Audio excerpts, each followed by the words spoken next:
હાલ એક લોકડાઉનને લઈને એક મોટા દુઃખદ સમાચાર સામે આવી રહ્યા છે। અમેરિકા અને ઈરાન વચ્ચે બીજા રાઉન્ડની શાંતિ વાટાઘાટોની શક્યતાઓને જોતા પાકિસ્તાને વહીવટીતંત્રએ ઇસ્લામાબાદને છાવણીમાં ફેરવી દીધું છે।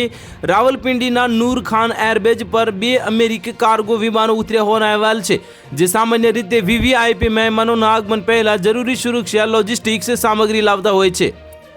આ ઘટનાક્રમ બાદ ઇસ્લામાબાદમાં રેડ ઝોન સંપૂર્ણપણે સીલ કરી દેવામાં આવ્યો છે। વિદેશી મહેમાનોની સુરક્ષાને ધ્યાનમાં રાખીને ઇસ્લામાબાદ પોલીસ અને રાવલપિંડી જિલ્લા પ્રશાસને અનેક કડક પગલાં લીધા છે। ઇસ્લામાબાદનો રેડ ઝોન અને એક્સટેન્ડેડ રેડ ઝોન સામાન્ય જનતા માટે સંપૂર્ણપણે બંધ કરી દેવામાં આવ્યો છે। ઇસ્લામાબાદ અને રાવલપિંડી વચ્ચે ચાલતી તમામ પબ્લિક ટ્રાન્સપોર્ટ સેવાઓ પર આગામી આદેશ સુધી રોક લગાવી દેવામાં આવી છે।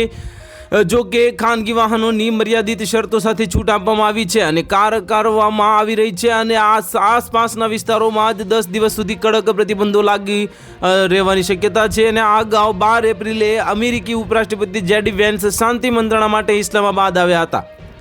હવે જ્યારે ફરીથી મોટા પાયે તૈયારીઓ ચાલી રહી છે અને અમેરિકી એરફોર્સના વિમાનોની અવરજવર વધી છે, ત્યારે માનવામાં આવે છે કે આ વખતે પણ કોઈ મોટો નિર્ણય લેવામાં આવી શકે છે। અમેરિકા પાકિસ્તાન પહોંચવામાં આશરે 17 થી 18 કલાકનો સમય લાગે છે, તેથી આગામી 24 થી 48 કલાક આંતરરાષ્ટ્રીય રાજકારણ માટે ખૂબ જ મહત્વના છે। તો હાલ માટે આટલું જ, મળીશું નવી અપડેટ સાથે। જો તમને વિડીયો પસંદ આવતો હોય તો વિડીયોને લાઇક કરી દેજો, ચેનલને સબસ્ક્રાઇબ કરી બાજુમાં આવેલા બેલ આઇકનને દબાવી દો, જેથી તમને આવા સમાચારની અપડેટ મળતી રહે।